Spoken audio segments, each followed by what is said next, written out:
pasado 8 años desde que me quedé viuda, y aunque la soledad aprendí a llenarla con rutinas sencillas, el huerto, los paseos al mercado, las misas de domingo, siempre sentí que la vida se me había quedado demasiado silenciosa cuando Julián, mi único hijo, volvió a casa tras perder su empleo en Valladolid. Pensé que aquel silencio se rompería con la compañía que tanto había extrañado, pero la ilusión pronto se transformó en preocupación. Lo observaba a diario más delgado, la piel cenicienta, los ojos apagados. Apenas probaba bocado de la sopa que con esmero le preparaba. Solo estoy cansado. Madre, murmuraba, pero su voz carecía de convicción. Una punzada de miedo se instaló en mí. No quise esperar más y decidí llevarlo al Hospital Comarcal de Soria, pensando que allí encontraríamos respuestas. La mañana que entramos en la sala de espera, el aire olía a desinfectante y café recalentado. Julián se dejó caer en la silla con gesto abatido. Yo tomé una revista vieja para distraerme, pero pronto noté algo que me hizo helar la sangre. Una enfermera, al ver a mi hijo, se puso rígida. Disimuladamente, se inclinó hacia la doctora de guardia, Clara Esquivel, y susurró algo al oído. Clara levantó la mirada hacia él con una expresión que no supe descifrar, mezcla de sorpresa y de alarma contenida. Intenté convencerme de que eran imaginaciones mías, pero el nudo en mi estómago creció. Poco después, un auxiliar me pidió que pasara al despacho. Me extrañó, pues era Julián quien había sido citado. Caminé por un pasillo iluminado con fluorescentes que zumbaban como insectos, y al entrar en aquella consulta pequeña y abarrotada de papeles, sentí que la atmósfera cambiaba de golpe. Clara me miró con ojos firmes y sin rodeos, se inclinó hacia mí. Su voz fue apenas un susurro, pero cada palabra me golpeó como un látigo. Protéjase, señora Rivas. Su hijo no es quien dice ser. El eco de aquella advertencia retumbó en mis oídos mientras salía del despacho. El corazón desbocado. Sentí que el suelo se me movía bajo los pies y que la vida tranquila que creía tener acababa de agrietarse. Sin saberlo aún, ese fue el instante en que todo empezó a resquebrajarse y a arrastrarme hacia el capítulo siguiente de mi historia. Las palabras de Clara me persiguieron como un eco imposible de silenciar. Ella, con la serenidad de quien ha visto demasiado en su vida profesional, me explicó que no era la primera vez que veía a Julián. Lo había atendido en urgencias 3 años atrás, en Valladolid, con una profunda herida de cuchillo en la pierna. Recuerdo cómo apretó los labios antes de añadir que, en ese entonces, Julián estaba bajo investigación policial por estafa y maltrato. No sé qué versión le habrá dado, insistió, pero cuídese, no bajé la guardia. Me quedé inmóvil, sin saber qué responder. Yo conocía a mi hijo como al niño que un día llevé de la mano a la escuela, como al joven que me ayudaba en el huerto. ¿Cómo encajar esa imagen con la de un hombre perseguido por la justicia al regresar a casa en mi memoria? Los detalles se agolparon el anillo de boda de mi madre, guardado con celo en una cajita. Había desaparecido sin que pudiera explicármelo. También recordé los billetes que faltaban de mi pensión, pequeños montos que Julián justificaba con frases vagas. Se me olvidó decirte que pagué unas facturas. Lo necesito para un medicamento. Nunca quise sospechar, pero ahora esas grietas parecían abrirse en un abismo. Aún así, dentro de mí luchaba una voz más fuerte que la razón. Mi hijo está enfermo, no es un criminal. Lo repetía como un mantra, temiendo que si dejaba de decirlo, acabaría creyendo lo contrario. Cuando por fin salimos del hospital, Julián se inclinó sobre mí con un gesto de agotamiento. Su cuerpo pesaba, y yo lo sostuve como cuando era pequeño y fingía fiebre para no ir a la escuela. Estoy cansado, madre, murmuró. Lo miré, sus ojos parecían vacíos, pero algo en la manera en que se recostaba contra mi hombro me resultó exagerado, teatral. Conduje de regreso a casa con el corazón dividido. No sabía si llevaba a mi lado a un hombre enfermo o a alguien capaz de engañarme sin temblar. Y esa duda me acompañó cuando crucé el umbral de mi casa, donde la rutina cotidiana empezaba a volverse sospechosa. Al volver a mi casa de piedra, todo me pareció distinto. Cada rincón que antes me transmitía calma, ahora me devolvía desconfianza.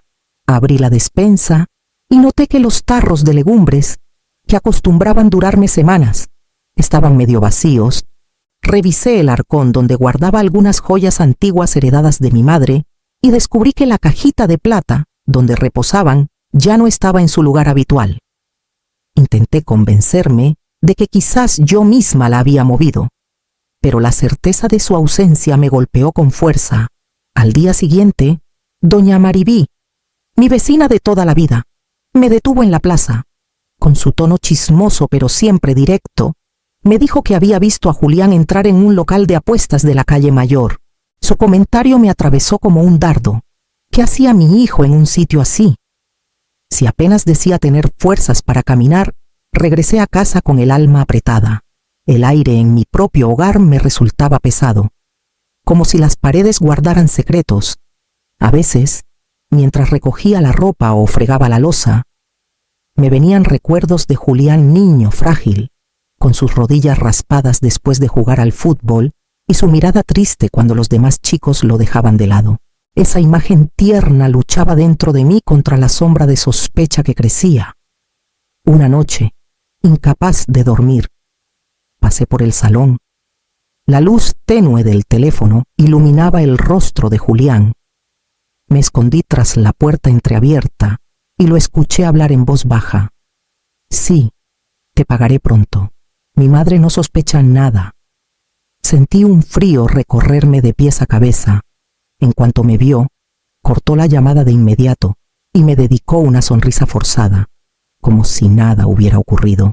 Me quedé inmóvil, con la certeza de que aquel hijo que decía estar enfermo escondía un mundo de mentiras que apenas empezaba a entreverse, y que pronto me arrastrarían hacia un peligro aún mayor.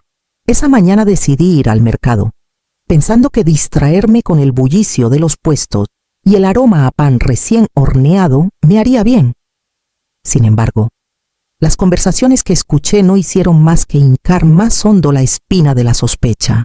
Dos mujeres comentaban en voz baja que en Segovia un hombre de mediana edad había estafado a varios ancianos, convenciéndolos de firmar papeles a cambio de falsas ayudas. Una de ellas juraba que se parecía mucho a alguien que había visto en el pueblo, y su descripción coincidía dolorosamente con la de Julián. Regresé con el corazón encogido. Esa tarde, en cuanto lo vi entrar por la cocina, lo enfrenté sin rodeos. ¿Qué hacías en Segovia? Julián, pregunté, sosteniéndole la mirada. Él bajó los ojos, luego rompió a llorar, balbuceando que estaba enfermo, que no sabía ni lo que hacía y que todo eran habladurías. Sus lágrimas removieron en mí una ternura vieja, pero al mismo tiempo sentí que eran demasiado rápidas, demasiado oportunas. Mi fe de madre volvió a rasgarse como un paño gastado. Al anochecer, un golpe seco en la puerta me sobresaltó.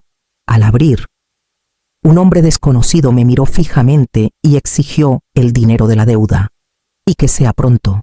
Apenas pude articular palabra. Julián apareció detrás de mí y, con brusquedad, lo echó a voces, cerrando de golpe.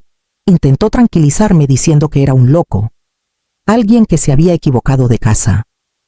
Pero en la breve chispa de reconocimiento que vi en sus ojos, entendí que se conocían. Desde ese instante, el miedo se instaló en mi rutina como un huésped permanente. Cada ruido en la noche me hacía estremecer. Encendí velas frente a la imagen de la Virgen y recé con fervor, recordando las palabras de Clara Esquivel, protéjase. Me descubrí repitiéndolas una y otra vez, como si fueran un salmo, mientras en mi interior empezaba a crecer la dolorosa sospecha de que Julián podía estar arrastrándome a un abismo del que no habría retorno. El miedo se había convertido en mi sombra, y comprendí que rezar no bastaba. Una tarde, mientras charlaba con doña Maribí en el portal, recordé que su nieta Jimena trabajaba en informática en Madrid. Le pedí si podía venir un fin de semana a instalarme unas pequeñas cámaras. Al principio me dio vergüenza. Sentí que era como convertirme en espía dentro de mi propia casa. Pero la angustia era más fuerte que cualquier pudor. Jimena aceptó sin hacer preguntas y, en pocas horas, dejó instalados discretos aparatos en la cocina y el salón. Me sentí ridícula, como si interpretara un papel en una película barata. Pero al mismo tiempo un extraño alivio me recorrió. Por fin tendría ojos en cada rincón. Ojos que podrían confirmar o desmentir mis sospechas. Los días siguientes traté de mantener la calma y la rutina. Preparaba mis caldos de pollo, freía tortillas de patata y ponía la mesa con la normalidad de siempre. Julián, envuelto en su aire de enfermo abatido, pasaba las horas entre el sofá y su habitación. Yo fingía serenidad, pero cada noche, cuando él dormía, me encerraba en mi cuarto a revisar las grabaciones con el corazón encogido. Al principio, no encontré nada inquietante, solo a Julián, merodeando con su vaso de agua, encendiendo la televisión, bostezando. Empecé a dudar de mí misma, pensando que quizá había exagerado, que los rumores del mercado y las palabras de la doctora me habían contaminado el juicio. Pero una noche, la pantalla me mostró algo que me heló la sangre. Julián apareció en la cocina, abrió el cajón donde yo guardaba mis pequeños ahorros y con absoluta calma sacó un sobre. Miró hacia los lados, lo escondió en su chaqueta y se marchó. Minutos más tarde, lo vi en el salón, frente al espejo, contando los billetes con una sonrisa apenas contenida. La evidencia me golpeó como un mazazo. Ya no podía seguir justificándolo como descuido o confusión. Y sin embargo, sentí que esa era apenas la primera capa de una verdad mucho más oscura que las cámaras aún tenían que desvelar. Una madrugada, al revisar de nuevo las grabaciones, lo vi entrar en mi habitación. Mi corazón se detuvo al contemplar cómo abría el arcón de madera donde yo guardaba las reliquias familiares. Sus manos revolvieron papeles amarillentos y cajas pequeñas hasta encontrar la pulsera de oro que había pertenecido a mi bisabuela. La sostuvo unos segundos, como admirándola, y después la metió en un bolso con la frialdad de un ladrón acostumbrado. Sentí un corte profundo en el pecho. Ya no había espacio para excusas. No era una enfermedad que le hacía olvidar. Era cálculo premeditado. La imagen de aquel niño que un día me tendía flores silvestres en el patio se derrumbaba frente al hombre que saqueaba mi memoria familiar. Al día siguiente, decidí seguirlo. Esperé a que saliera con su abrigo raído y lo vi caminar hacia el centro del pueblo. El aire frío de la mañana me cortaba la cara mientras mantenía la distancia. Julián entró en una casa de empeños, un lugar oscuro entre dos bares, y yo me quedé en la acera opuesta, viendo cómo entregaba algo pequeño envuelto en un pañuelo. Reconocí el brillo dorado cuando el dependiente lo alzó hacia la luz. Me temblaban las manos cuando regresamos a casa. No podía guardarlo más. ¿Qué has hecho con la pulsera? Le solté de golpe. Julián se llevó la mano a la frente y se dejó caer en el sofá, fingiendo un desmayo torpe.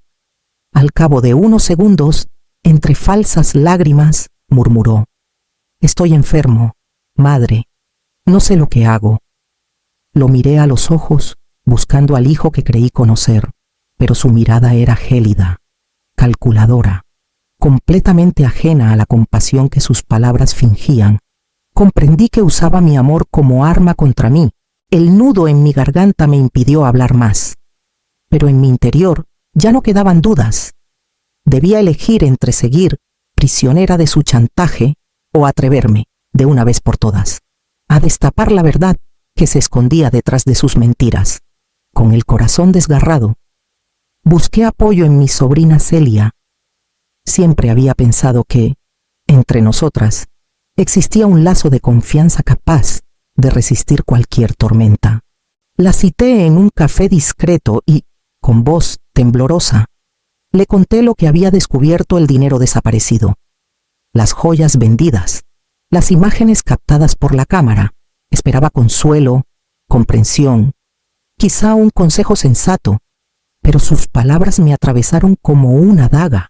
«Tía, siempre fuiste dura con Julián, Ahora que está enfermo lo tratas como a un criminal. La dureza de su tono me dejó sin aire. Intenté explicarme, pero sus ojos estaban cargados de reproche. Me marché con un sabor amargo, entendiendo que había perdido una aliada y ganado un nuevo silencio en mi contra. En la plaza del pueblo, mientras compraba pan, noté cómo 2 vecinos cuchicheaban al verme. Giraban la cabeza con rapidez, como si ocultaran algo, pero sus miradas me juzgaban con descaro. Sentí que la presión social se cerraba sobre mí como una red y que los rumores corrían más rápido que la verdad. La vergüenza y la impotencia se mezclaron con la certeza de que, si hablaba en voz alta, nadie me creería. Al regresar a casa, el ambiente se volvió más opresivo que nunca. El silencio de las paredes pesaba más que cualquier palabra, y la figura de Julián, desplazándose lentamente por el pasillo, me parecía la sombra de un extraño. Esa noche, mientras yo me aferraba al rosario, lo vi detenerse frente a mi puerta entreabierta. Me observó con un gesto que me heló la sangre y con un tono extraño, casi burlón, susurró: «Si me delatas, te quedarás sola para siempre». Cerré los ojos con fuerza, intentando no derrumbarme. Comprendí que mi soledad no era solo física, sino un cerco tejido por la culpa, los rumores y el miedo. Y sin embargo, en lo más hondo, sentí que aquel mismo miedo empezaba a transformarse en una semilla de resistencia que pronto tendría que hacer germinar. No podía seguir soportando el peso del silencio. Cada noche, al repasar las grabaciones, el dolor se volvía insoportable, pero también se convertía en determinación. Reuní todos los vídeos donde se veía a Julián robando mis ahorros, los recibos del empeño de la pulsera de mi bisabuela, los apuntes bancarios con los retiros injustificados. Puse cada prueba en una carpeta azul y la sostuve contra mi pecho como si fuera un escudo. Esa mañana tomé un autobús hasta Soria. El trayecto me pareció eterno. El paisaje castellano pasando ante mis ojos como un recuerdo distante. Al llegar a la comisaría, mis manos temblaban, pero mis pasos fueron firmes. Pedí hablar con un inspector y me recibió Ramón Ibáñez, un hombre de mediana edad con rostro cansado, pero mirada atenta. Coloqué la carpeta sobre su escritorio y comencé a explicar, con la voz entrecortada, lo que había vivido. Ibáñez abrió los documentos. Visionó un fragmento de los vídeos y asintió en silencio. Después levantó la vista hacia mí y confirmó lo que temía Julián. Ya tenía causas abiertas en Valladolid por estafa, y varias mujeres mayores lo habían denunciado por engaños similares, aunque las pruebas no habían bastado para condenarlo. Mis rodillas flaquearon. Sentí que todo mi mundo se desmoronaba, que la persona en la que más había confiado llevaba años perfeccionando un guión de mentiras. Sin embargo, al mismo tiempo, algo ardió dentro de mí, una chispa que me negaba a dejarme arrastrar al mismo destino que aquellas mujeres. No sería una víctima más. El inspector prometió iniciar diligencias inmediatas. Salí de la comisaría con el corazón encogido, pero con una certeza que me sostenía. Había dado el primer paso hacia la verdad. El aire frío de la calle me golpeó en el rostro, y por primera vez en semanas sentí que respiraba con fuerza. Al llegar a casa, miré la puerta como si fuera el umbral de un campo de batalla. Sabía que pronto llamarían a Julián para rendir cuentas, y la pregunta que me perseguía era si tendría el valor de sostener su máscara cuando la policía le pusiera los ojos encima. El amanecer trajo consigo un silencio extraño. Apenas había terminado de preparar el café cuando escuché el motor de un coche detenerse frente a la casa. Me asomé por la ventana y vi descender a 2 agentes uniformados. Mi corazón se aceleró, pero ya no era por miedo, era la certeza de que había llegado el momento. Me pidieron que los acompañara dentro y abrí la puerta con manos temblorosas. Julián estaba en el salón, en bata, tumbado en el sofá como si la debilidad lo hubiera derrotado por completo. Al ver a los policías, se incorporó lentamente, intentando mantener la farsa. «Señor Rivas, queda detenido por fraude y hurto», pronunció uno de los agentes con voz firme. «De inmediato». La máscara de Julián se rompió. Sus ojos se encendieron de rabia. Se levantó de un salto y comenzó a gritar: «Todo es mentira. Mi madre me odia. Me quiere ver muerto». Empujó una mesa, lanzó insultos y trató de resistirse, pero los agentes lo redujeron con calma profesional. Yo lo observaba desde la puerta del salón, con un dolor que no cabía en mi pecho. Recordaba su primera bicicleta, el día de su comunión, las noches en que lloraba por miedo a la oscuridad. Todo aquello se desmoronaba frente al hombre que tenía delante. Reuní fuerzas y le dije con la voz firme: «Aunque rota eres mi hijo, pero no permitiré que me destruyas». Él me lanzó una mirada cargada de odio y súplica al mismo tiempo, una mezcla que me desgarró. Pero ya no había vuelta atrás. Los agentes le colocaron las esposas y lo sacaron por la puerta principal. Sus gritos resonaron contra las paredes de piedra, rebotando en cada rincón como un eco interminable. Me quedé sola en el umbral, con la brisa fría golpeándome el rostro. El silencio volvió a ocupar la casa, esta vez con un peso insoportable. Y mientras observaba cómo el coche policial se alejaba por el camino de tierra, comprendí que lo más difícil no sería el juicio ni el escándalo, sino aprender a reconstruir mi vida después de haber descubierto que el enemigo más cruel había estado sentado cada día a mi mesa. El tiempo pasó con la lentitud de las cicatrices. Los meses siguientes estuvieron marcados por citaciones judiciales, declaraciones y silencios dolorosos. Cada vez que escuchaba el apellido de mi hijo en boca de un funcionario, sentía que me desgarraban por dentro, pero también me recordaba que había hecho lo correcto. No quería hundirme en la vergüenza. Ni vivir encerrada en la pena. Debía encontrar un sentido nuevo a todo lo que había sufrido. Por eso, una tarde decidí convocar a varias mujeres del pueblo en el centro cultural. Colgué unos carteles sencillos que decían: «Encuentro de apoyo, madres en resistencia». Nunca olvidaré la primera reunión. Llegaron viudas, abuelas, vecinas con miradas cansadas y corazones rotos. Algunas contaron entre lágrimas cómo sus hijos las habían manipulado. Otras compartieron historias de nietos que solo aparecían para exigir dinero. Sentí que no estaba sola, que había un eco de mi dolor en cada una de esas voces. De aquel encuentro nació un pequeño colectivo, sin estatutos ni grandes discursos, pero con la fuerza de la solidaridad. Empezamos a reunirnos cada mes para hablar, acompañarnos y, sobre todo, recordarnos que la dignidad no tiene edad ni debe depender de nadie. Ya no era la viuda solitaria, ni la madre engañada. Había dejado de vivir en el papel de víctima para convertirme en un referente, aunque humilde, de resistencia y valentía. Mis días volvieron a llenarse de sentido, no por la presencia de Julián, sino por el lazo tejido con mujeres que, como yo, habían aprendido a sobrevivir.